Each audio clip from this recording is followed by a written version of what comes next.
नमस्कार मित्रों, मैं गजानन शर्मा। मित्रों, हमने पिछली क्लास में चर्चा की थी कुछ कर्म संज्ञक या आधार विषयक कर्म संज्ञाओं की, जिनके बारे में हमने 3 सूत्रों में अध्ययन किया। हम थोड़ा आगे बढ़ते हैं। कुछ हमारी उपपद विभक्तियाँ होती हैं और उपपद विभक्तियों की बात करें तो एक उपपद वार्तिक में लिखा गया उभय सर्वथा कार्य दिगु प्रियादिषु त्रिषु तृतीय आम्रतांतेषु ततो अन्यत्रापि दृश्यते। उपपद विभक्ति की बात करें तो उपपद विभक्तियां जो है हम उनके बारे में थोड़ी चर्चा करते हैं। उपपद विभक्तियां, और उपपद विभक्ति की बात करें तो हमारा पहला है, एक शब्द दिया गया उभयतः सर्वतः, उभयतः सर्वतः दिक् दिक् ऊपरी ऊपरी, ऊपरी प्लस ऊपरी दोनों को मिलाकर के लिखेंगे तो शब्द क्या बन जाएगा? ऊपरी ऊपरी, अधो अधः, अध्यधि अध्यधि। इन उपपद विभक्तियों के योग में, यानी इन 6 के योग में, किन किन की बात कर रहा हूं मैं? उभयतः सर्वतः दिक् ऊपरी ऊपरी अधो अधः और अध्यधि। इनके योग में जब ये विभक्तियां आएगी तो इनके योग में द्वितीय विभक्ति होती है। विभक्ति कौन सी होती है? द्वितीय विभक्ति होती है। कौन सी विभक्ति होती है भाई? द्वितीय विभक्ति होती है। किन में होती है? उपपद विभक्तियों में। उपपद विभक्तियों की बात करें तो किन किन की बात कर रहा हूं मैं? उभयतः सर्वतः दिक् ऊपरी ऊपरी अधो अधः अध्यधि। इन 6 जो उपपद विभक्तियां हैं इनके योग में हमेशा द्वितीय विभक्ति होंगी। कौन सी विभक्ति होंगी? द्वितीय विभक्ति होंगी। जब भी ये हमारे सामने आती है, जिसके साथ में आती है, उसमें विभक्ति कौन सी लगाएंगे? द्वितीय विभक्ति लगाएंगे। मित्रों थोड़ा ध्यान दे, इधर समझने का प्रयास करें। मैं बात करूं, पहला जैसे शब्द लिखा है उभयतः, पहला कौन सा था? उभयतः। अगर बात करें उभयतः की तो यहाँ जो उभयतः दे रखा है, ठीक है, पहला कौन सा है? उभयतः। 6 की बात करनी है, उभयतः। और इस उभयतः का मतलब होता है दोनों ओर। उभयतः का मतलब क्या होता है? दोनों ओर। क्या मतलब होता है? दोनों ओर। यानी यह जिसके साथ में आएगा उसमें विभक्ति कौन सी लगाएंगे? द्वितीय विभक्ति लगाएंगे। ठीक है। बात करें जैसे जिसके भी दोनों ओर, यानी जिसके भी दोनों ओर ये आता है, उसमें विभक्ति कौन सी आएगी? द्वितीय विभक्ति आएगी। ठीक है। मैं एक बात कहूं आप लोगों से, जैसे हिंदी में बात करता हूं, जैसे कृष्ण के दोनों ओर ग्वाले हैं। कृष्ण के दोनों ओर क्या हैं? ग्वाले हैं। और गायों को जो चराता है उसे कहते हैं ग्वाला। और कृष्ण के दोनों ओर कौन है? ग्वाले हैं। ठीक है। कृष्ण के दोनों ओर ग्वाले हैं। तो बताओ यह जो शब्द है दोनों ओर के लिए संस्कृत में दोनों ओर के लिए संस्कृत क्या होती है? उभयतः। उभयतः का योग किसके साथ हो रहा है? कृष्ण के साथ हो रहा है, इसलिए कृष्ण में कौन सी विभक्ति लगाएंगे? द्वितीय विभक्ति लगाएंगे। तो वाक्य में लिखता हूं मैं, कृष्ण के दोनों ओर और ग्वाले हैं। कौन है? ग्वाले। अब ग्वाले की बात करें तो ग्वाले की संस्कृत होती है गौप है। गायों को चराने वाला क्या कहता है? गोप है। तो बताओ क्या बनेगा? अब बात करें उभयतः के लिए तो मैं इनकी संस्कृत की लिखता हूं तो संस्कृत क्या बनेगी इसकी? उभयतः है। क्या बनेगी? उभयतः। उभयतः बनेगी। किसके साथ इसका योग हो रहा है? कृष्ण के साथ हो रहा है। तो शब्द क्या बन जाएगा? कृष्णम उभयतः। गोपा यानी गोपा एक होता है और गो वाले बहुत सारे हैं, तो बहुवचन में क्या बनेगा? गोपा। गोपा का मतलब क्या होता है? ग्वाला। और गोपा का मतलब होता है गोवाले। तो क्या बन जाएगा? गोपः संति, यानी हैं। कृष्ण के दोनों ओर कौन है? ग्वाले हैं। तो बताइए ये जो वाक्य है, कृष्ण जो शब्द है, इस कृष्ण शब्द की कौन सी विभक्ति हो गई? द्वितीय विभक्ति हुई। कौन सी विभक्ति हुई? द्वितीय विभक्ति होती है, क्योंकि उभयतः के साथ किसका योग हो रहा है? कृष्ण का। और कृष्ण का योग होने से यहाँ कौन सी विभक्ति हो रही है? द्वितीय विभक्ति हो रही है। ठीक है। थोड़ा समझने का प्रयास करें। इसे मैं दूसरी बात करता हूं, जैसे कोई रास्ता है, रास्ता मार्ग है ना, मार्ग। उस मार्ग में अपन चलते हैं, देखते कई बार दोनों तरफ बहुत सारे पेड़ हैं। तो रास्ते के दोनों ओर पेड़ हैं। ठीक है। रास्ते के या मार्ग के दोनों ओर क्या है, पेड़ है। दोनों ओर के लिए संस्कृत का प्रयोग किसके करेंगे, उभयतः। मार्ग की संस्कृत क्या बनेगी, मार्गम। तो उभयतः मार्गम या मार्गम उभयतः है। मार्ग का मतलब क्या होता है, रास्ता। तो संस्कृत की बात करें तो क्या बनेगा, मार्गम उभयतः। मार्गम उभयतः, वृक्ष नहीं बहुत सारे पेड़ हैं तो क्या बनेगा, वृक्षः सन्ति। ठीक है, समझ गए होंगे मित्रों थोड़ा कि जो शब्द दे रखे हैं उभयत, हमें ये देखना है शब्द इसके योग में कौन सी विभक्ति होती है, द्वितीय विभक्ति होती है। जो शब्द है मार्ग, तो मार्ग का क्या बन जाएगा, मार्गम। मार्ग का क्या बनेगा, मार्गम। और विभक्ति कौन सी हो गई, द्वितीय विभक्ति हो गई। पहला शब्द था उभयत, दूसरा शब्द था शर्वतः। दूसरा शब्द क्या लिखा गया है, शर्वतः। और क्या शब्द है, सर्वतः। और सर्वतः का मतलब होता है सभी ओर। सर्वतः का मतलब क्या होता है, सभी ओर। ठीक है, उभयतः का मतलब होता है दोनों ओर, और सर्वतः का मतलब होता है सभी ओर। सभी का मतलब होता है चारों ओर से। ठीक है, बात करें सभी ओर, अब सर्वतः भी जिसके साथ जिसका योग हो रहा है उसमें कौन सी विभक्ति होगी, द्वितीय विभक्ति होगी। तो सर्वतः का जिसके साथ प्रयोग हो रहा है उसमें विभक्ति कौन से लगाएंगे, द्वितीय विभक्ति लगाएंगे। ठीक है, इसी वाक्य की बात करें, जैसे अभी हमने एक वाक्य पढ़ा था थोड़ी देर पहले, उस वाक्य में हमने पढ़ा कि कृष्ण के दोनों ओर ग्वाले हैं। मैं इसी वाक्य को कहूँ नहीं, कृष्ण के चारों ओर ग्वाले हैं। दोनों ओर नहीं है, ग्वाले किधर हैं, चारों ओर हैं। तो बताओ क्या संस्कृत बनेगी, सर्वतः आ जाएगा। उभयतः की जगह किसका प्रयोग हो जाएगा, सर्वतः का प्रयोग होगा। तो बताओ फिर वाक्य क्या बनेगा, कृष्णम सर्वतः गोपाः सन्ति। ठीक है, वो का वो हुबहू प्रश्न हो सकता है या हुबहू शब्द आ सकता है। उभयतः के जगह हमें किसका प्रयोग करना है, सर्वतः का प्रयोग करना है। यदि मैं आप लोगों से कहूं कि जैसे अभी एक वाक्य लिखा था, मार्ग के दोनों ओर। अब गांव में कोई एक रास्ता ऐसा है, अब रास्ता के दोनों ओर हो सकते हैं, सभी ओर नहीं हो सकते, फिर रास्ता ही नहीं रहेगा। ठीक है, किसी अन्य उदाहरण की ओर चलते हैं, जैसे लंका के चारों ओर समुद्र है। ठीक है, समझने का प्रयास करें। लंका जो थी, उस लंका के चारों ओर क्या था, समुद्र था कि नहीं था, समुद्र था। तो बात करें समुद्र की, तो लंका के चारों ओर क्या है, या सभी ओर से या चारों ओर से, तो सभी ओर क्या है, समुद्र है। तो बताओ क्या बन जाएगा, लंकाम सर्वतः समुद्रम अस्ति। जैसे अध्यापक के सभी ओर छात्र हैं, अध्यापक पढ़ा रहे हैं और चारों तरफ से छात्रों ने घेर रखा है कोई बात को पूछने के लिए। तो बताइए संस्कृत क्या प्रयुक्त होगी, तो बताइए क्या बनेगा। बात करें जैसे संस्कृत क्या बनती है अध्यापक के लिए, अध्यापक है, क्या बनेगी, अध्यापक है। और अध्यापक के चारों ओर तो सब या सभी ओर। ठीक है, तो बताओ चारों ओर के लिए सर्वतः, सभी ओर के लिए होता है, और परितः के मतलब होता है चारों ओर। उसके बारे में हम आप आगे चर्चा करेंगे। यहाँ ध्यान दे, सर्वतः, सर्वतः जो शब्द लिखा है, सर्वतः का मतलब होता है सभी ओर। तो बताओ अध्यापक, तो यहाँ अध्यापक जो शब्द है मैंने यहाँ लिखा केवल अभी अध्यापक लिखा है। थोड़ा समझाने के लिए मैं बहुत करवा रहा हूँ, एक बार थोड़ा समझना। एक शब्द लिख दिया मैंने सर्वतः। अब जैसे ही सर्वतः लिखा तो यह जो अध्यापक शब्द था, यहां अध्यापक शब्द में प्रथमा की जगह विभक्ति कौन सी हो जाएगी, द्वितीय। क्योंकि सर्वतः के योग में कौन सी विभक्ति होती है, द्वितीय। तो बताओ क्या बन जाएगा, तो यहां पे क्या बनेगा, यहां पे बनेगा अध्यापकम। क्या बनेगा, अध्यापकम। क्या शब्द बन जाएगा, अध्यापकम। तो अध्यापक बनाएंगे तो शब्द देखो इधर, अध्यापकम। ठीक है, इस मैं का क्या करते हैं, मैं अनुस्वार, क्योंकि आगे क्या है, व्यंजन वर्ण है, इसलिए इसको क्या करते हैं, रिपीट करते हैं, वापस दोबारा लिखते हैं। तो बताओ क्या बनेगा, अब यहाँ क्या बन गया, अध्यापकम, अध्यापकम सर्वतः, अध्यापकम सर्वतः। ले नहीं रहा, अध्यापकम, सॉरी थोड़ा सा आप लोग एक मिनट के लिए थोड़ा डिस्टर्ब हो रहे हैं, लेकिन थोड़ा टेक्निकल इश्यू है, इसलिए मैं इसको ठीक करने के प्रयास में थोड़ा आपको एक बार इंतजार करना पड़ेगा। ठीक है, दोबारा लिखता हूँ मैं इसको सारे को, वापिस लिखते हैं। शब्द क्या बनेगा, अध्यापकम सर्वतः।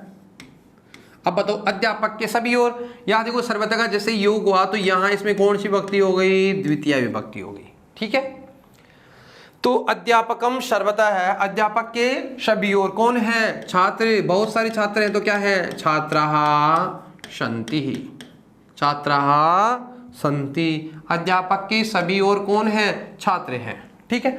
यदि वाक्य की बात करें तो सर्वथा का जब प्रयोग होगा तो यहां विभक्ति कौन सी लगाएंगे? द्वितीय विभक्ति लगाएंगे।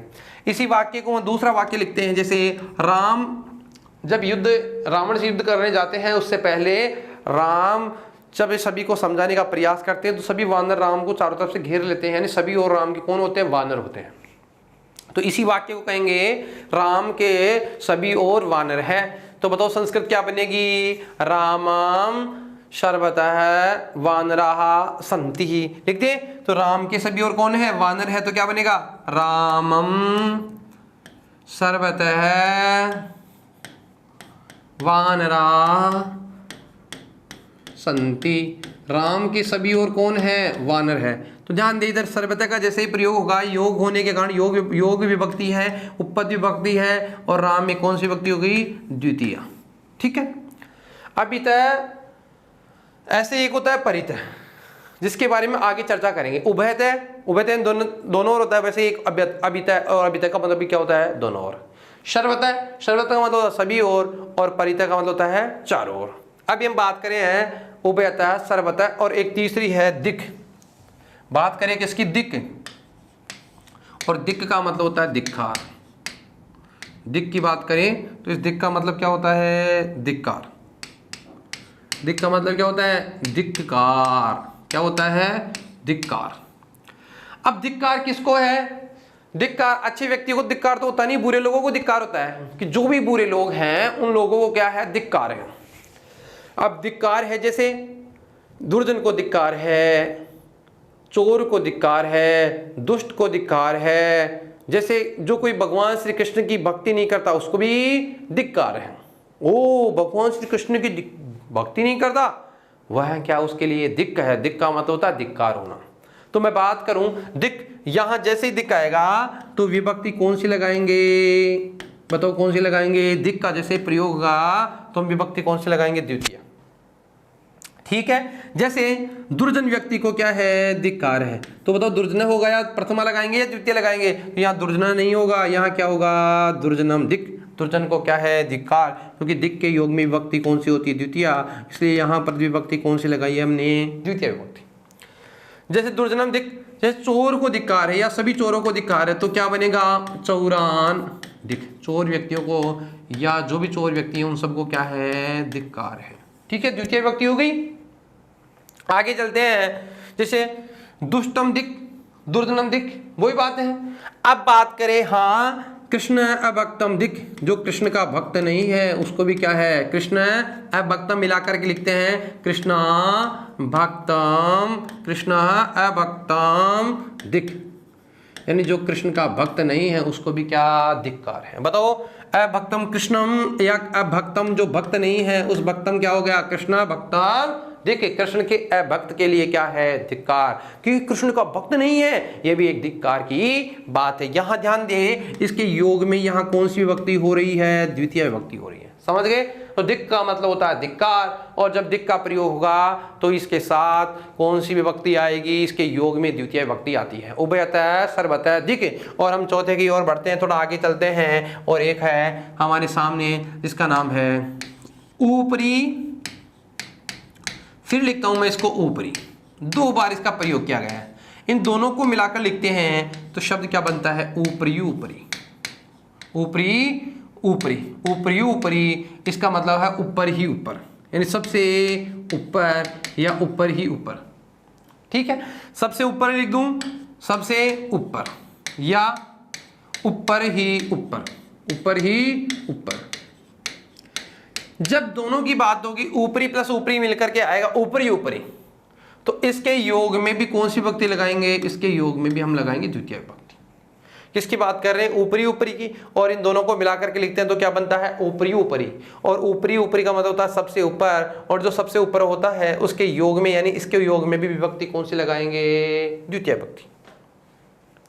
अब बात करें ऊपरी ऊपर की, और जो ऊपरी ऊपर क्या है? ऊपरी ऊपर की बात करें जैसे संसार में सबसे ऊपर हरि हैं, भगवान विष्णु हैं, यानी ऊपर ही ऊपर भगवान विष्णु रहते हैं। ठीक है।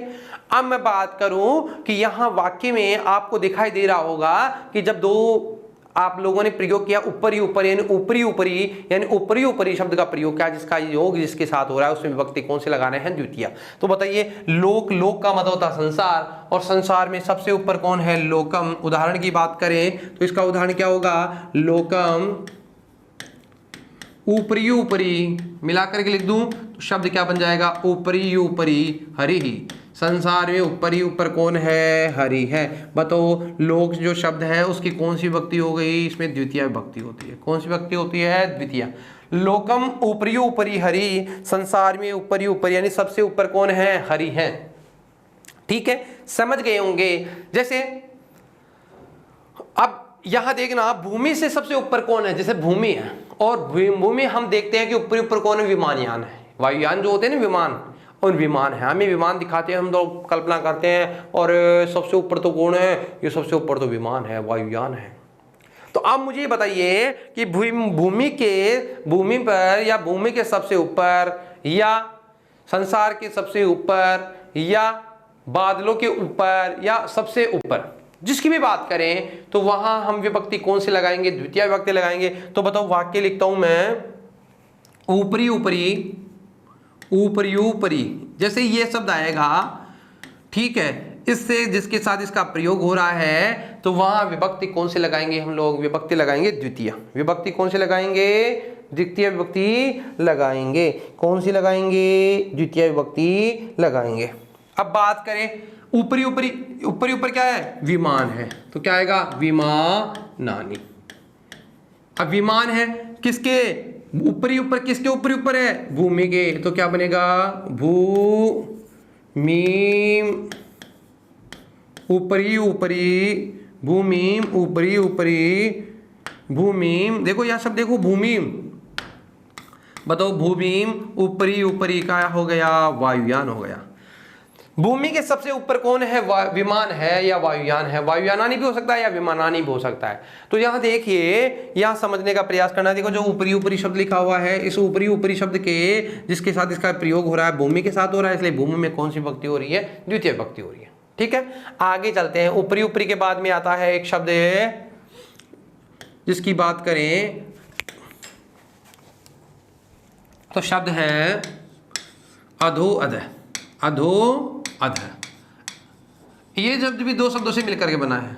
और मैं बात करूं अध, और एक और शब्द है अध, दोनों को मिलाकर के लिखा गया है, और अध प्लस अध से मिला गया अधोअध है। इसका मतलब होता है सबसे नीचे, नीचे ही नीचे या सबसे नीचे, सबसे नीचे या नीचे ही नीचे, नीचे ही नीचे। ध्यान दीजिए, जैसे पृथ्वी है, और इस पृथ्वी की बात करें, जैसे भूमि है, लोक है, संसार में, और संसार में सबसे नीचे कौन है? सबसे ऊपर भी हरि है, सबसे नीचे भी कौन है? हरि है। हरि है या नहीं है?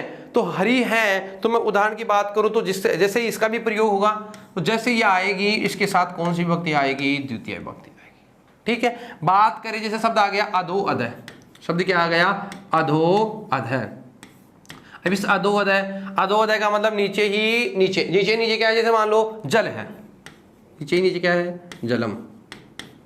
नीचे ही नीचे जलम है, तो जलम या नीचे ही नीचे, मान लो इसी वाक्य को मैं चेंज करता हूँ, नीचे नीचे साहब जल नहीं, हरि भी है। संसार की जैसे उत्पत्ति हुई थी, तो संसार का हर कण कण में वास है, तो मैं तो ये कहता हूँ अधोअधय हरि। किसके अधोदय? लोक यानी संसार के अधोदय। नीचे भी कौन है? सबसे नीचे भी कौन है? हरि। सबसे ऊपर भी हरि है, सबके बीच में भी हरि है। तो मैं ये कह सकता हूं कि बताओ क्या वाक्य बन सकता है? लोकम अधोअदय हरि। बताओ ये जो शब्द दिख रहा है लोकम, यहाँ अधो के साथ योग होने के कारण इसमें कौन सी विभक्ति हो गई? द्वितीय विभक्ति हो गई। शब्द क्या बन गया? लोकम। और शब्द क्या बन गया? लोकम। लोक शब्द में द्वितीय विभक्ति होती है। क्यों? क्योंकि अधोदय के साथ इसका योग होने से इसमें विभक्ति कौन सी लगाएंगे? द्वितीय विभक्ति। ठीक है, इसी वाक्य को दूसरा वाक्य लिखते हैं, जैसे भूमि के अधोदय। अब वही बात है, भूमि के अधोदय सबसे नीचे नीचे जल भी है कि नहीं है? तो इसी वाक्य को हम ऐसे भी लिख सकते हैं, अधोअधः जलम। जल किसके अधोदय में है? भूमि के। तो क्या बनेगा? भूमि अधोअधः जलम। भूमिम अधोदय जलम। भूमि के सबसे नीचे क्या है? जल है कि नहीं है? तो बताओ अदय अदय का योग होने के कारण जहाँ भूमि जो शब्द है उसमें विभक्ति कौन सी हो गई? द्वितीय विभक्ति होती है। कौन सी विभक्ति होती है? द्वितीय विभक्ति होती है। किसमें विभक्ति होगी? भूमि, भूमि के अधोअदय नीचे क्या है? जल है। ठीक है, आगे बढ़ते हैं और लास्ट की ओर बढ़ते हैं और हमारा यहाँ 6 नंबर पे जो रखा है उसका नाम है अधि अधि। अधि अधि क्या दे रखा है? अधि प्लस अधि, दोनों को एक साथ लिखते हैं, शब्द क्या बन जाता है? अद्यधि। क्या बन गया? अद्यधि। और इसका मतलब होता है बीचों बीच। क्या होता है? बीचों बीच, या सबसे बीच में, या सबके बीच में। तो मैं ये कहूं इसका भी योग होगा तो यहां विभक्ति कौन सी लगाओगे? यहां विभक्ति होगी द्वितीय। विभक्ति कौन सी होगी? द्वितीय। ऊपरी ऊपरी, अधोअधय और अद्यधि। अद्यधि का मतलब होता है बीचों बीच, या ठीक है बीच में, तो विभक्ति कौन सी होती है? इसमें विभक्ति होती है द्वितीय। जैसे शब्द आ गया साहब अधोअधय, शब्द कौन सा आ गया? अधोअधय। और एक शब्द आ गया अद्यधि, या एक शब्द आ गया था अभी जो हमने पढ़ाई था पहले। तो बताओ अब यहाँ जो ऊपरी ऊपरी तीनों शब्द हैं तो इनका जिनके साथ योग होगा तो विभक्ति हम कौन से लगाएंगे? विभक्ति हम लगाएंगे द्वितीय। से या दो हमने अभी चर्चा की थी। अब बात करते हैं केवल अद्यधि की। अद्यधि की बात करें तो बताओ अद्यधि हरि, अद्यधि हरि, बीचों बीच भी कौन है? हरि है। तो बताओ क्या वाक्य बनेगा? लोकम अद्यधि हरि। देखिए इसके साथ या योग होने के कारण इसमें कौन सी विभक्ति हो गई? द्वितीय विभक्ति हो गई। लोक शब्द है, संसार के बीचों बीच भी कौन है? हरि है। तो बताइए लोक शब्द में विभक्ति कौन सी हो गई? द्वितीय विभक्ति हो गई। वही बात है, कुछ इस मतलब महत्वपूर्ण ज्यादा चर्चा नहीं हो रही, वही चर्चा बार बार चल रही है, इसलिए थोड़ा ज्यादा समझने का प्रयास आवश्यकता नहीं है, समझने की ज्यादा आवश्यकता नहीं है, क्योंकि वही वो चीज है। अद्यधि का योग भी जिसके साथ होगा उसमें कौन सी विभक्ति आएगी? द्वितीय। जैसे मैं वाक्य लिखता हूं, शब्द है अद्यधि जलम, बीचों बीच जल है। किसके बीचों बीच जल है? बादलों के। तो बताओ क्या बन जाएगा? मेघान। और मेघ का मतलब होता है बादल, और बादलों के बीचों बीच क्या है? जल। देखिए इधर समझना, मेघ, मेघ का मतलब क्या होता है? बादल, और बादलों के बीचों बीच क्या है? जल। इसका योग होने के कारण यहाँ हमने कौन सी विभक्ति लगाई है? द्वितीय विभक्ति। ठीक है, बादलों के बीचों बीच क्या है? जल है। तो शब्द क्या बन गया? मेघान अद्यधि जलम। मेघान, मेघ का मतलब होता है बादल, और बादलों के बीचों बीच क्या है? जल है। ठीक है मित्रों, थोड़ा ध्यान देने का प्रयास करें। एक हमने नियम पढ़ा है उपपद विभक्तियों से संबंधित, जिसमें हमने 6 शब्द पढ़े थे। उन शब्दों की बात करें तो उनके योग में हमेशा द्वितीय विभक्ति होती है। उन शब्दों की बात करूं फिर से तो बात है, पहला शब्द है उभयतः, जिसका मतलब होता है दोनों ओर। उसके बाद बड़ा सर्वत है, जिसका मतलब होता है सभी ओर। उसके बाद बड़ा दिक, दिक का मतलब होता है धिक्कार करने के अर्थ में होता है। और 3 शब्द बड़े थे, ऊपरी ऊपरी यानी ऊपरी ऊपर, अधोअधय नीचे नीचे, अद्यधि यानी बीचों बीच। इनका जब भी योग आया यानी योग जिनके साथ आएगा उसमें विभक्ति कौन सी होती है? द्वितीय विभक्ति होती है। ठीक है, थोड़ा आगे चलते हैं। एक अलग से नियम और है, और एक नियम लिखा गया है अभितः परितः समया निक्साहा प्रति योगेपि। इनके योग में भी कौन सी विभक्ति होनी चाहिए? द्वितीय विभक्ति होनी चाहिए। बात करें किनकी? अभितः परितः समयः निक्साः प्रति योगेपि। योग में भी, इनके योग में भी विभक्ति कौन सी करेंगे? द्वितीय विभक्ति करेंगे। ठीक है, लिखता हूं एक बार। अभितः, नियम नंबर अगला है, जो भी हमारा नियम है उस नियम की बात करें। जैसे उपपद विभक्ति में पढ़ रहे हैं तो दूसरा नियम है अभितः परितः समया निक्सा हा प्रति। ठीक है, कितने हो गए? ये भी 6 हो गए। कौन कौन से हैं? अभिता, परिता, समया, निक्सा, हा, प्रति। इनके योग में भी, इनके योग में द्वितीय विभक्ति होती है। कौन सी विभक्ति होती है भाई? द्वितीय विभक्ति होती है। कौन सी विभक्ति होती है? द्वितीय विभक्ति होती है। किन की बात कर रहे हैं? 6 शब्द ऐसे हैं जिनके योग में भी द्वितीया होगी। कौन कौन से शब्द है? अबिता, परिता, समया, निक्सा, हा, प्रति। ऐसे याद करना। अभी पहले कितने पढ़े थे? 6। उभयता, सर्वता, दिक, ऊपरी ऊपरी, अधो अधय, अद्यदि। अब फिर ये आ गए अबिता, परिता, समया, निक्सा, हा, प्रति। इनके योग में द्वितीय विभक्ति होती है। बात करें इनकी तो पहला जो शब्द दे रखा है उस शब्द की बात करें तो जो पहला शब्द है वो क्या है? पहला शब्द है हमारे सामने अबिता। क्या है? अबिता। ठीक है। इस अबिता की बात करें तो यह अबिता, इसका मतलब भी क्या होता है? दोनों ओर। उभयता का जो मतलब होता है वही किसका होता है? इसका होता है। अबिता का मतलब होता है दोनों ओर। अब जैसे ये जिसके साथ इसका प्रयोग होगा विभक्ति कौन से लगाएंगे? द्वितीय विभक्ति लगाएंगे। कौन सी विभक्ति लगाएंगे? द्वितीय विभक्ति लगाएंगे। ध्यान दें, अबिता, अबिता का मतलब होता है दोनों ओर। ठीक है। अब गांव है, शहर है, नगर है, ठीक है, जिसकी भी बात करें, जिसके दोनों ओर क्या है, जो भी है, उसमें विभक्ति कौन सी लगाएंगे? द्वितीय लगाएंगे। ठीक है। जैसे गांव के दोनों ओर तालाब है, गांव के दोनों ओर तालाब है।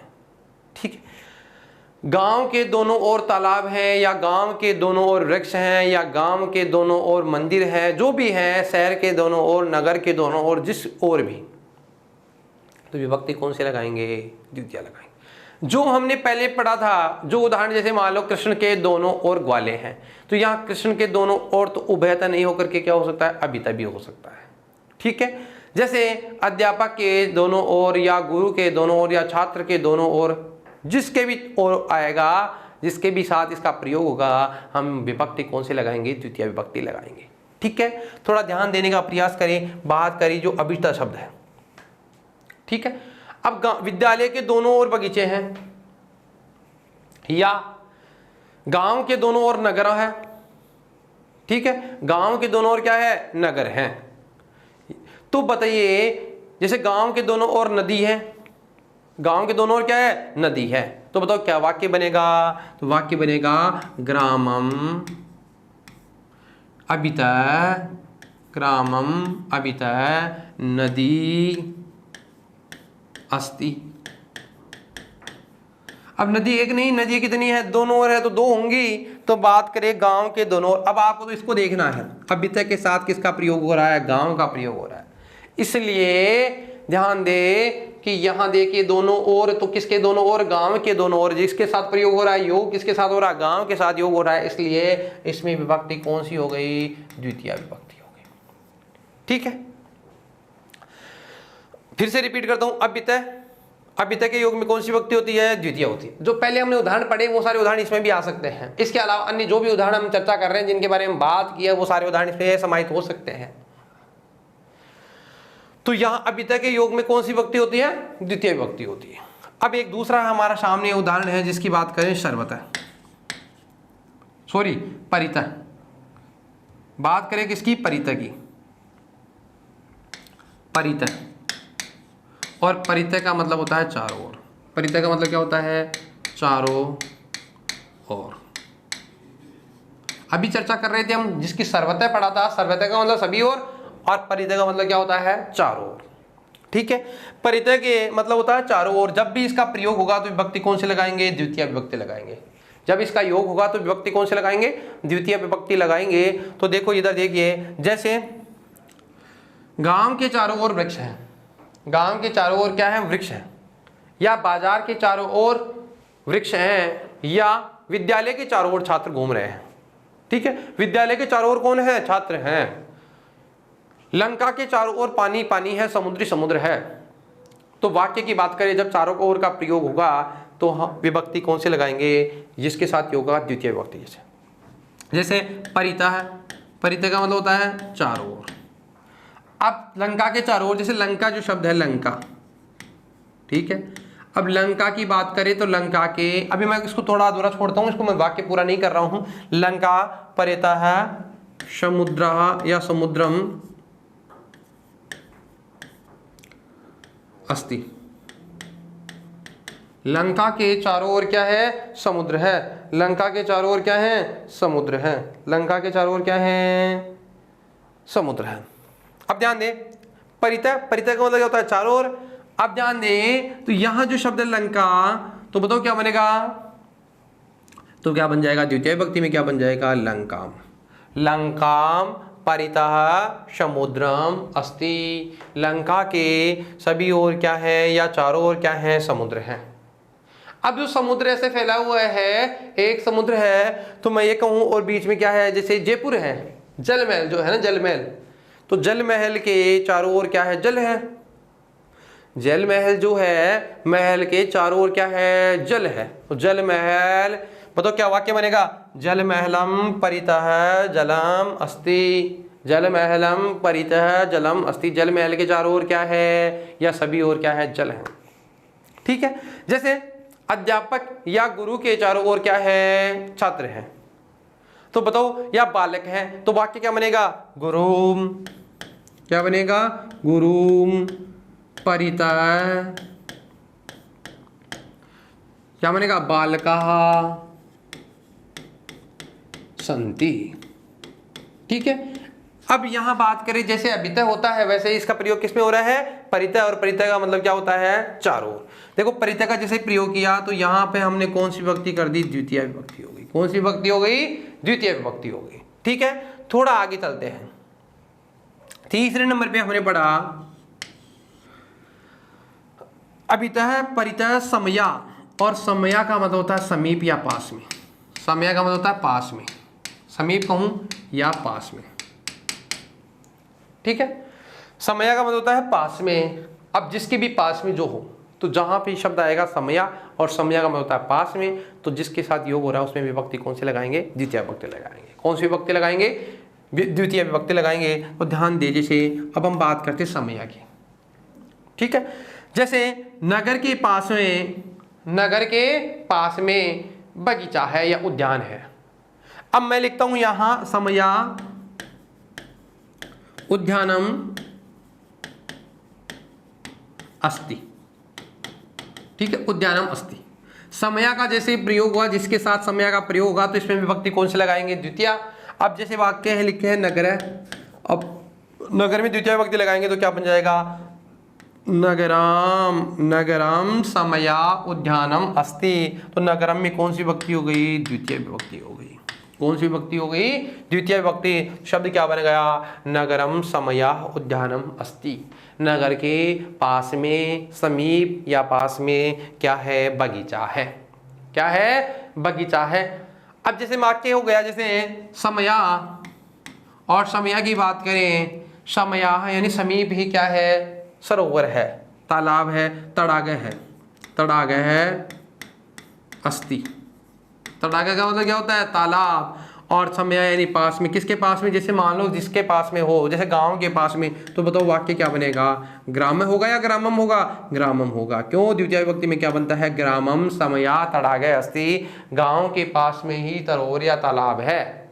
सर यानी सरोवर होता है, तड़ाग यानी तालाब होता है। तो मैं ये कहूं कि जब इनका प्रयोग होता है तो विभक्ति कौन सी होती है? द्वितीय विभक्ति। योग विभक्तियां हैं तो इनके योग में विभक्ति कौन सी हो गई? द्वितीय। आगे चलते हैं। समया, एक शब्द है निक्सा। शब्द क्या है? निक्सा।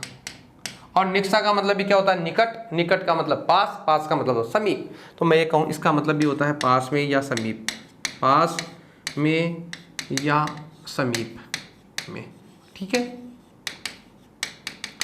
बात करें निक्सा की शब्द की, और निक्सा का मतलब भी क्या होता है? निकट। जैसे विद्यालय के पास में मंदिर है। विद्यालय के पास में मंदिर है, तो विद्यालय के पास में देवालय है या मंदिर है, तो पास में जैसे निक्सा आएगा या समय आएगा तो जिसके साथ योग हो रहा है विभक्ति कौन से लगाएंगे? द्वितीय लगाएंगे। तो बताओ वाक्य क्या लिखा है? निक्सा। क्या लिखा है? निक्सा मंदिरम, मंदिरम अस्ति। निक्सा मंदिरम अस्ति। किसके निकट है? जैसे निकट, जिसके भी निकट है, जैसे विद्यालयम, विद्यालयम क्या बनेगा? विद्यालयम निक्सा मंदिरम अस्ति। देखिए निक्सा का प्रयोग किसके साथ हो रहा है? योग विद्यालय के साथ हो रहा है, इसलिए विद्यालय में कौन सी विभक्ति लगाएंगे? द्वितीय विभक्ति लगाएंगे। कौन सी विभक्ति लगाएंगे? द्वितीय विभक्ति। शब्द क्या बन गया हमारा विद्यालयम, और वाक्य क्या बन गया विद्यालयम निक्सा मंदिरम अस्ति, विद्यालय के पास में ही मंदिर है। ठीक है। यदि बात करें ऐसे अन्य उदाहरण की बात करें, ठीक है, तो अन्य उदाहरण की बात करें तो जैसे जो भी हमारा समया निक्सा जो शब्द हैं उन दोनों शब्दों की बात करें तो इनके भी योग में कौन सी विभक्ति होती है? द्वितीय विभक्ति होती है। और इन दोनों का मतलब क्या होता है? समया होता है। विशेष थोड़ा ध्यान रखने वाली बात है, यदि परीक्षा के अंदर समया का मतलब समया निक्सा नहीं देकर के समीपम दे रखा है, क्या दे रखा है? समीपम, तो समीपम का मतलब यहाँ अन्य अर्थ है और यह विभक्ति दूसरी होगी यानी षष्ठी विभक्ति होगी। ठीक है, आगे चलते हैं और यहाँ 5वें नंबर पे दे रखा है निक्सा, और निक्सा के बाद में दे रखा है हा। ठीक है, हा का मतलब यहाँ जो शब्द दिया गया है वैसे धिक्कार पढ़ा था अभी समझे हम लोगों ने, दिक का मतलब था धिक्कार, और यहाँ हा का मतलब शोक अर्थ में। शोक का मतलब था शोक होना किसी चीज को, ओहो अचंभित होना, अरे ऐसा नहीं है, ओ सो अरे वाह क्या बात है, अचंभित होना, शोक होना। तो कहने का मतलब इसका अर्थ है हो, हा का मतलब है शोक अर्थ में। किस अर्थ की बात कर रहे हैं? शोक अर्थ में हो रहा, अचानक शोक होना, किसी बात को सुनकर शोक होना। तो जैसे ही हा का प्रयोग होगा तो विभक्ति कौन सी लगाएंगे? द्वितीय लगाएंगे। हा, हा, अरे जैसे रामा अभक्तम, तो रामा भक्तम, रामा भक्तम, हा राम के अभक्त के लिए शोक, ओहो राम का भक्ति नहीं है, तो यहाँ शोक किसके लिए हो रहा? राम के अभक्त के लिए शोक है। कोई कहता है वह राम का भक्त नहीं है, हो राम का भक्त नहीं है, तो यहाँ ध्यान देना, इसका अर्थ का मतलब शोक अर्थ में हुआ। तो इस बात करें राम के अभक्त के लिए शोक। यहाँ शोक किस चीज के लिए हो रहा है? अभक्त के लिए हो रहा है, इसलिए अभक्त में यहाँ देखो कौन सी भक्ति हो गई? भक्तम। यहाँ देखो राम प्लस अभक्त ए और आ को मिला दिया तो रामा भक्तम हा। नहीं कृष्ण का भी अभक्त है तो बताओ क्या बनेगा? कृष्णा अभक्तम हा, कृष्ण के अभक्त के लिए हा। यहाँ देखिए इसमें कौन सी भक्ति हो गई? द्वितीय विभक्ति हो गई। ठीक है, समझने का प्रयास करें। हा का मतलब था शोक अर्थ के लिए इसका प्रयोग किया जाता है, और जब इसका प्रयोग होगा जिसके साथ उसमें हम विभक्ति कौन सी लगाएंगे? द्वितीय विभक्ति लगाएंगे। मित्रों थोड़ा ध्यान दें और हम आगे चलते हैं थोड़ा सा, और अंतिम जो शब्द है वो शब्द है प्रति। शब्द की बात करें तो शब्द कौन सा है? प्रति, और प्रति का मतलब होता है की ओर। प्रति का मतलब क्या होता है? की ओर। अब लौट चले। जैसे कई व्यक्ति होते हैं ना, कहीं जैसे गए हैं, जैसे घर से बाहर गए हुए हैं और वो सोचते हैं अब घर की ओर लौट चले, विद्यालय की ओर। जैसे कहीं अभी जैसे कोविड यानी कोरोना चल रहा है, और कोरोना चल रहा है तो जो कुछ छात्र हैं कुछ वो ऐसे सोच रहे होंगे कि अब विद्यालय की ओर लौट चले। बहुत दिन हो गए जब विद्यालय रोजाना जा रहे थे, सोचते थे कब छुट्टियां आएंगी 2-4 दिन के लिए, और अब इतनी छुट्टियां आ गई, पिछले 6 महीने से छुट्टियां हैं। लगभग राजस्थान में 14 मार्च से क्या लगा हुआ है? लॉकडाउन लगा है। जो विद्यालय अब तक नहीं खुल पाए तो छात्र सोच रहे हैं अब विद्यालय की ओर लौट चले, विद्यालय की ओर चले। तो बताओ यहाँ बात करें विद्यालय की ओर, की ओर का मतलब होता है प्रति। शब्द क्या आएगा? प्रति। जब शब्द का प्रयोग है प्रति का तो विभक्ति कौन सी लगाएंगे? द्वितीय। तो जैसे क्या बनेगा? जैसे विद्यालय की ओर जाते हैं तो विद्यालय होगा या विद्यालयम होगा? क्या बनेगा? विद्यालयम प्रति गच्छति, विद्यालय की ओर जाता है। कौन जाता है? छात्र है, छात्र विद्यालय की ओर जाता है। इस वाक्य में देखिए यहाँ पर प्रति के साथ योग होने के कारण विद्यालय में कौन सी विभक्ति हो गई? विद्यालय में द्वितीय विभक्ति होती है। कौन सी विभक्ति होती है?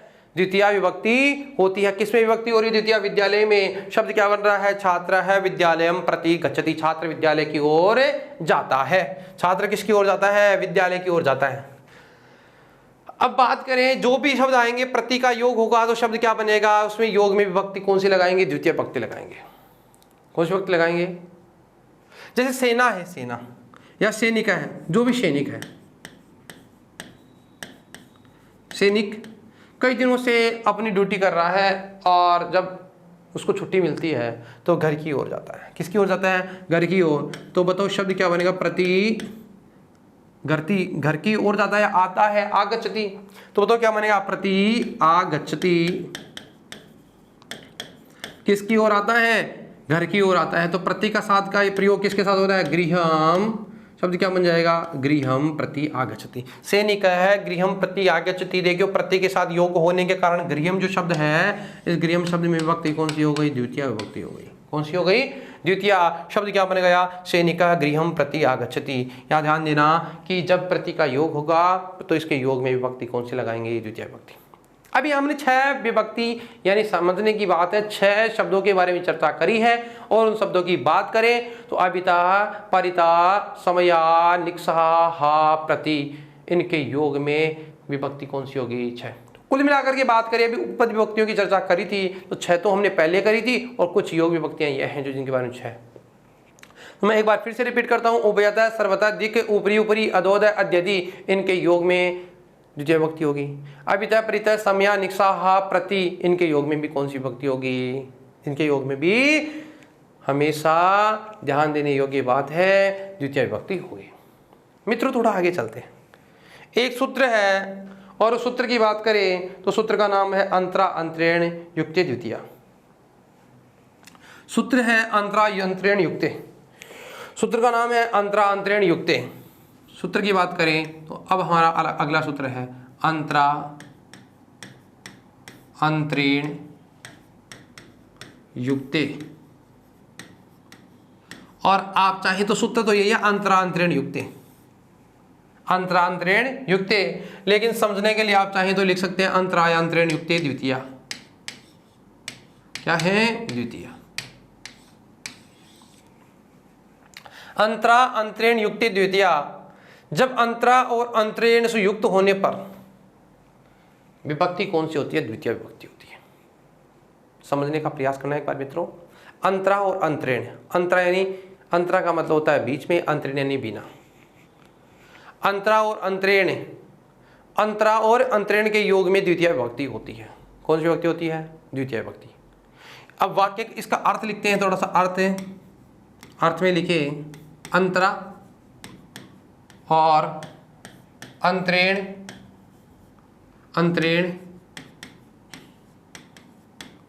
अंतरा अंतरेण से युक्त यानी किसी वाक्य में ये शब्दों का प्रयोग होने पर, यानी अंतरा और अंतरेण से युक्त वाक्य में द्वितीय विभक्ति होती है। कौन सी विभक्ति होती है? द्वितीय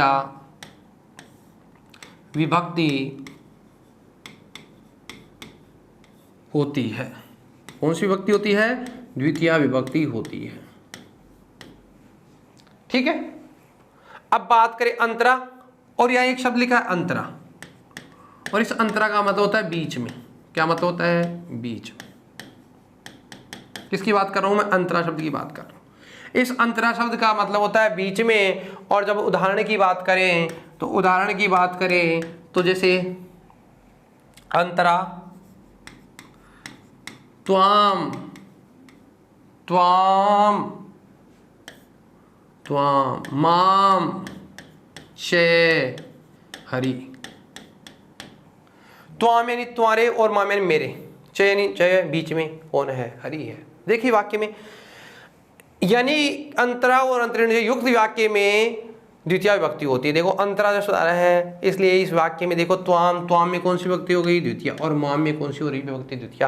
त्वाम यानी तुम और माम यानी मैं, तो तुम दोनों के बीच में च का प्रयोग हो रहा है, च अव्यय के रूप में होता है। तो अंतरा और अंतरेण अव्यय से युक्त वाक्य में, यह अंतरा और अंतरेण अपने आप में क्या है? अव्यय है। ठीक है। तो जब ये दोनों अव्यय हैं तो अंतरा अपने आप में क्या है? अंतरेण से युक्त अव्यय रूपी वाक्य में, अव्यय एक बार रिपीट करता हूं, अव्यय रूपी वाक्य में अंतरा अंतरेण क्या है? यह अंतरा अपने आप में क्या है? वैसे अव्यय है। और अव्यय क्या होता है? अव्यय में तीनों लिंगों में, तीनों वचनों में और सभी विभक्तियों में जिसमें कोई परिवर्तन नहीं होता वो सब क्या कहलाते हैं? अव्यय कहलाते हैं।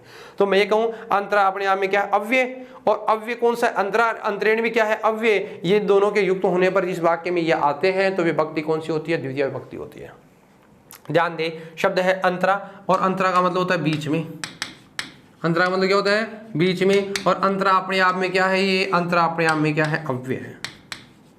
जब इसका प्रयोग हो रहा है जिसके साथ, तो इसके योग में जिसके साथ इसका प्रयोग हो रहा है इसमें विभक्ति कौन सी होती है? द्वितीय विभक्ति होती है। तो अंतरा, अंतरा यानी बीच में, तुम्हारे और मेरे बीच में कौन है? हरि है। तो शब्द क्या बन गया? त्वाम माम च अंतरा, या अंतरा त्वाम माम च हरि, यानी तुम्हारे और मेरे बीच में कौन है? हरि। ठीक है, शब्द की बात करें तो जैसे अंतरा त्वाम माम च वायु, तुम दोनों के बीच में क्या है? ये वायु है। तो वायु हरि जो भी है, हमें यह ध्यान देना है कि यह अंतरा जो शब्द है अव्यय रूपी शब्द है, इसमें कोई परिवर्तन नहीं होता, लेकिन जिसके साथ इसका प्रयोग होता है उसमें द्वितीय विभक्ति होती है। कौन सी विभक्ति होती है? द्वितीय विभक्ति होती है। अब बात करें अंतरेण, दूसरी बात करते हैं कौन सी? अंतरेण। और अंतरेण का मतलब होता है बिना, यानी विना। अंतरेण का मतलब क्या होता है? विना। ठीक है, बात करें अंतरेण, यह शब्द भी कैसा शब्द है? अव्यय रूपी शब्द है। कैसा शब्द है? अव्यय। अंतरेण अपने आप में क्या है? एक अव्यय है। और अव्यय का मतलब क्या होता है? सदृशम त्रिषु लिंगेषु सर्वासु च विभक्तिषु वचनेषु च सर्वेषु यन्न वेति तदव्ययम्। तीनों लिंगों में, तीनों वचनों में, सातों विभक्तियों में जिसमें कोई परिवर्तन नहीं होता वह क्या कहलाता है? अव्यय कहलाता है। अव्यय यानी नहीं परिवर्तन होता है। तो यहाँ शब्द देखिए अंतरेण, अंतरेण का मतलब होता है बिना। जब ये शब्द आएगा तो जिसके साथ में ये शब्द आएगा उसके योग में विभक्ति कौन सी लगाएंगे? द्वितीय। जैसे हरि के बिना सुख नहीं है, हरि के बिना क्या नहीं है? सुख नहीं है। तो हरि को तो हमारे जीवन का मुख्य आधार है, तो हरि के बिना क्या नहीं है? सुख नहीं है। तो बताओ वाक्य में इसका प्रयोग करेंगे तो क्या बनेगा? हरि के बिना सुख नहीं है। मैं हिंदी में लिखता हूं, हरि के बिना सुख नहीं है, या इसको ऐसे कहूं, बिना हरि के सुख नहीं है या हरि के बिना सुख नहीं है, एक ही बात है। बिना हरि के सुख नहीं है, तो इस वाक्य को ऐसे लिखते हैं, बिना हरि के सुख नहीं है। ठीक है, इसको मैं वापस रिपीट करता हूं एक बार, शब्द को हटाया यहां से और इसको वापस ऐसे लिखते हैं। क्या लिखा? बिना, बिना हरि के सुख नहीं है। तो बताओ बिना के लिए संस्कृत क्या? बिना, तो बिना, तो बिना की बात करें तो बताओ क्या बनेगा? अंतरेण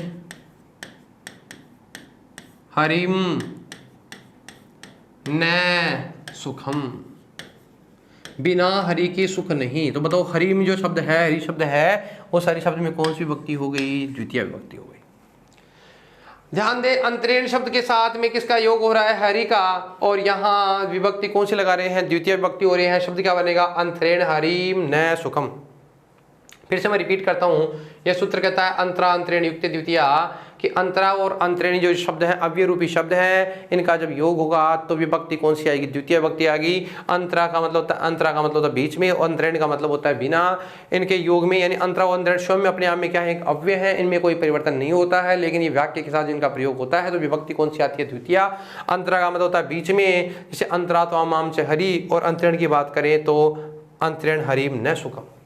ठीक है मित्रों, आगे सूत्र की ओर बढ़ते हैं। और यदि द्वितीय विभक्ति की बात करें तो द्वितीय विभक्ति में एक और महत्वपूर्ण जो सूत्र है, उस महत्वपूर्ण सूत्र की बात करें, कालाध्वनो अत्यंत संयोगे। सूत्र कौन सा है? कालाध्वनो अत्यंत संयोगे। कालोध्वनो अत्यंत संयोगे। सूत्र कौन सा है? कालध्वनो अत्यंत संयोगे। सूत्र क्या है? कालो, काल है अध्वनो, अध्वनो अत्यंत संयोगे। कालाध्वनो अत्यंत संयोगे एक सूत्र है। शब्द सूत्र क्या है? कालाध्वनो अत्यंत संयोगे। इनको मैं अलग अलग करता हूं, शब्द को देख दो। एक तो शब्द लिखा है काल और एक शब्द लिखा है अध्वन। ठीक है, इसके आगे लिखा है अत्यंत संयोगे। अत्यंत का मतलब होता है बहुत संयोग होने पर। देखो शब्द क्या लिखा है? कालः अध्वन अत्यंत संयोगे। शब्द क्या लिखा है? कालः अध्वन अत्यंत संयोगे। काल, काल का मतलब होता है समय। काल का मतलब क्या होता है? समय। और अध्वन का मतलब होता है मार्ग। आगे देखो क्या लिखा हुआ है? अत्यंत संयोगे। अत्यंत, अत्यंत का मतलब होता है बहुत ज्यादा, लगातार। अत्यंत का मतलब होता है लगातार, क्या होने पर? संयोग होने पर। अत्यंत संयोग, अत्यंत संयोग यानी लगातार संयोग होने पर इनके योग में विभक्ति कौन सी होगी? द्वितीय विभक्ति होती है। काल का मतलब होता है समय और अध्वन का मतलब होता है मार्ग। काल का मतलब क्या होता है? समय। काल का मतलब समय, और अध्वन का मतलब होता है मार्ग। यानी कालवाचक और मार्गवाचक शब्दों के साथ अत्यंत संयोग होने पर, लगातार संयोग होने पर, ऐसे नहीं एक ही संपर्क संयोग नहीं हो रहा तो नहीं, तो मैं ये कहूं कि कालवाचक और मार्गवाचक शब्दों के साथ अत्यंत संयोग होने पर द्वितीय विभक्ति होती है। तो सूत्र का अर्थ लिखिए, सूत्रार्थ क्या हो गया? कालवाचक वाचक और मार्गवाचक शब्दों के साथ अत्यंत संयोग होने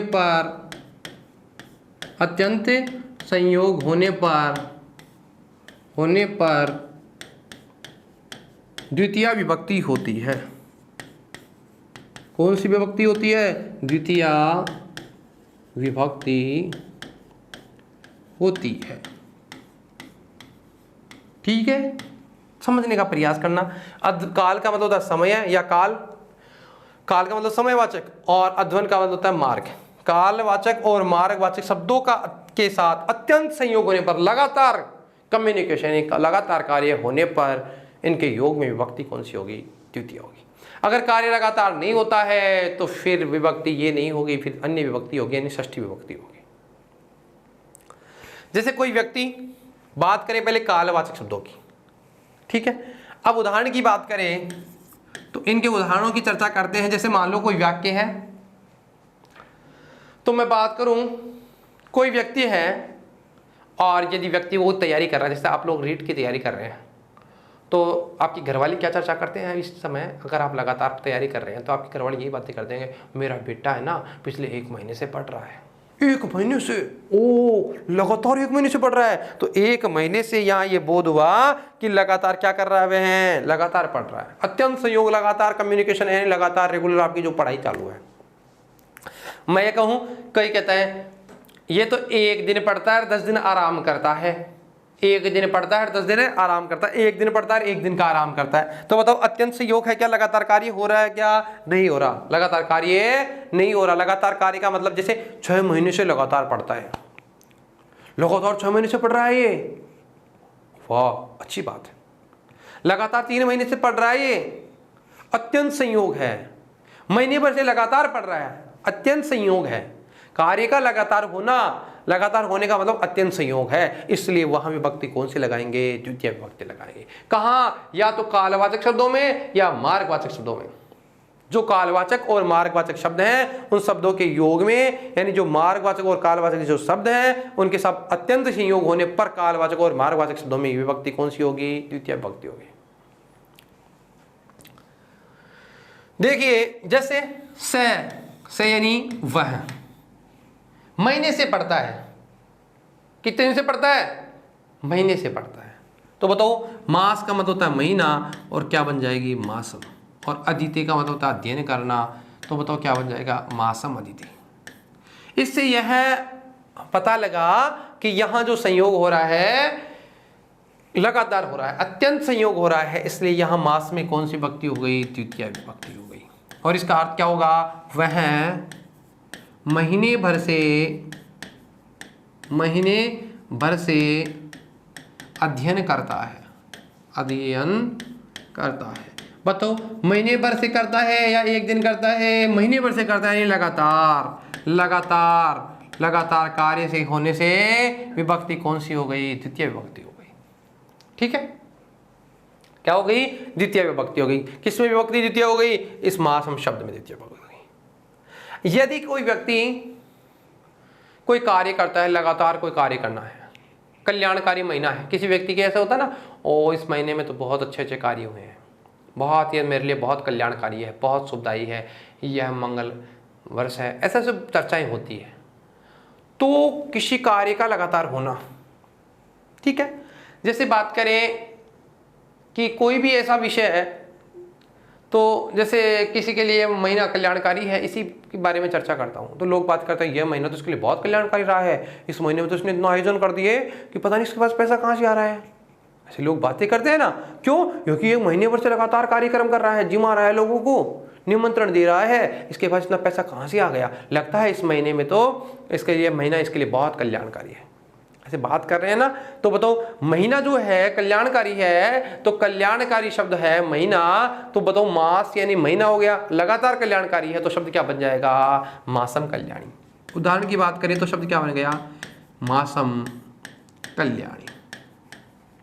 ये महीना कैसा है, कल्याणकारी है। बताओ शब्द में कौन सी विभक्ति हो गई, द्वितीय विभक्ति हो गई। यदि एक बात ध्यान देना, जैसे कई बार होता है ना कि हम लोग गणेश चतुर्थी पे एक गुड़धानी लाते हैं, गुड़धानी, गुड़ और उस जौ से जो बनती है ना, गेहूं से बनती है, उसे कहते हैं गुड़धानी।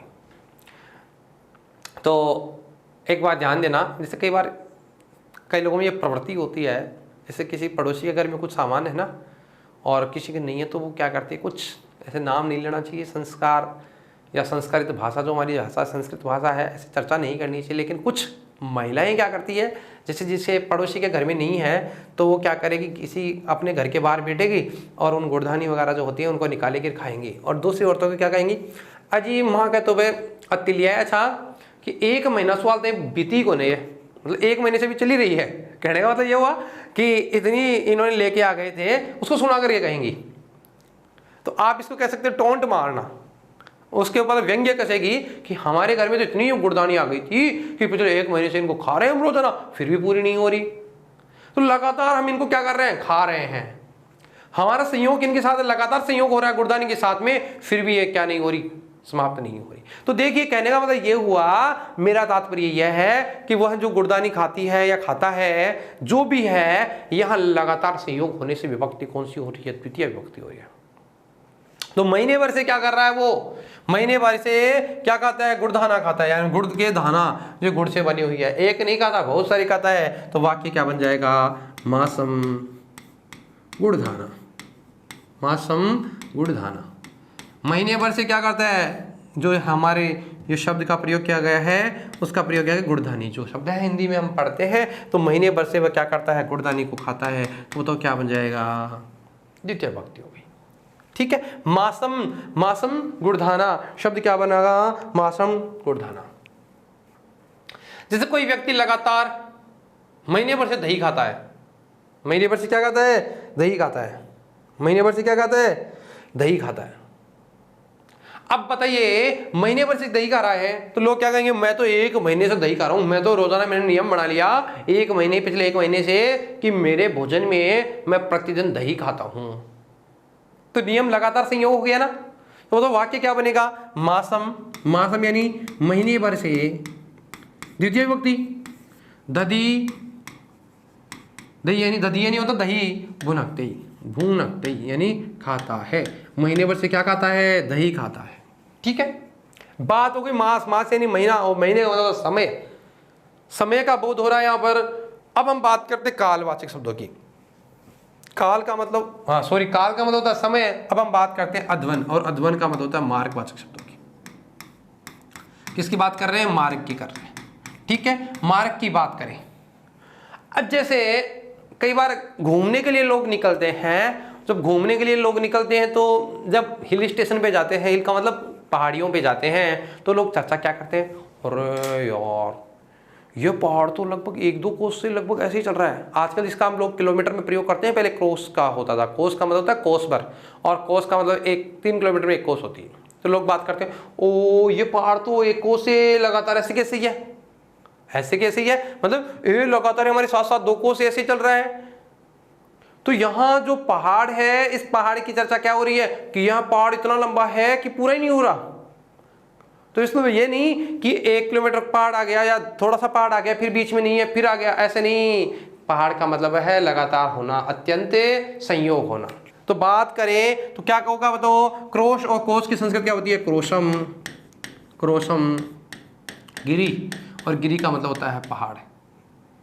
क्रोशम गिरी, बताओ शब्द में कौन सी विभक्ति हो गई, द्वितीय विभक्ति। क्रोशम यानी कोस भर क्या है, गिरी है, पहाड़ है। 1 कोस तक लगातार क्या है, पहाड़ है। उस गांव में जाने के लिए पहले आपको वो पहाड़ पार करना पड़ेगा जो 1 कोस तक आएगा, लगातार 1 कोस के बाद में वो गांव आएगा। ऐसे कल्पना का मतलब एक कैसे बात होती है, अत्यंत संयोग होने पर यहाँ पर भी विभक्ति कौन सी हो रही है, द्वितीय विभक्ति हो रही है।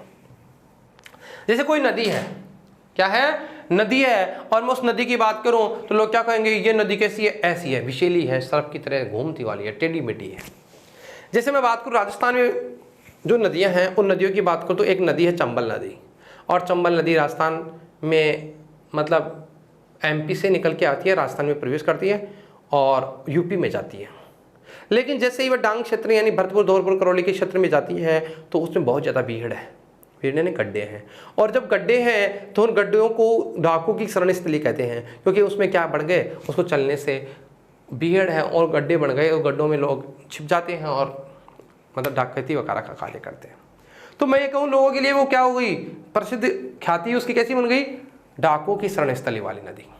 तो मैं ये कहूँ अब लोग जैसे मान लो उससे बहुत सारे घुमाव हैं तो लोग क्या कहेंगे, और अपन चल रहे हैं साथ साथ में नदी भी घूमी जा रही है, कभी ऐसे घूमती है, कभी ऐसे घूमती है, कभी ऐसे नहीं घूमती है, यानी ये तो टेढ़ी मेढ़ी नदी है। कैसी नदी है, टेढ़ी मेढ़ी नदी है। तो यह नदी एक कोस से टेढ़ी मेढ़ी ऐसे घूम ही रही है, एक कोस से लगातार क्या कर रही है, ऐसे कभी ऐसे चलती है, कभी ऐसे घूम रही है, कभी ऐसे घूम रही है, कभी ऐसे घूम रही है। तो कैसी नदी है, टेढ़ी मेढ़ी नदी है। लगातार संयोग हो रहा है तो वाक्य क्या बनेगा, कोस भरे टेढ़ी मेढ़ी नदी है। हिंदी में लिखता हूं, कोस भरे भरे टेढ़ी मेढ़ी मेढ़ी नदी है, कोस भरे टेढ़ी मेढ़ी नदी है। ठीक है, नदी कितनी दूर है, कोस भर तक है, तो कोस के संस्कृत लगातार संयोग है तो संस्कृत क्या बनेगी, क्रोसम, क्या बनेगी, क्रोसम। और टेढ़ी मेढ़ी की होती है कुटिला, और कुटिला का मतलब होता है टेढ़ी मेढ़ी, क्रोसम कुटिला नदी। तो ध्यान दे यहां जो शब्द है सॉरी क्रोसम, देखो ये शब्द दिखाई दे रहा है आप लोगों को। इस शब्द की बात करें तो इस शब्द में कौन सी विभक्ति हो गई, द्वितीय विभक्ति हो गई। शब्द क्या बनेगा, क्रोसम, और नदी कैसी है, टेढ़ी मेढ़ी है, तो क्रोसम कुटिला नदी। नदी कैसी है, टेढ़ी मेढ़ी नदी है, नदी कैसी है, टेढ़ी मेढ़ी है। शब्द क्या बन गया, क्रोशम कुटिला नदी। नदी कैसी है, टेढ़ी मेढ़ी है, बताओ अत्यंत संयोग होने के कारण विभक्ति कौन सी हो रही है, द्वितीय हो रही है।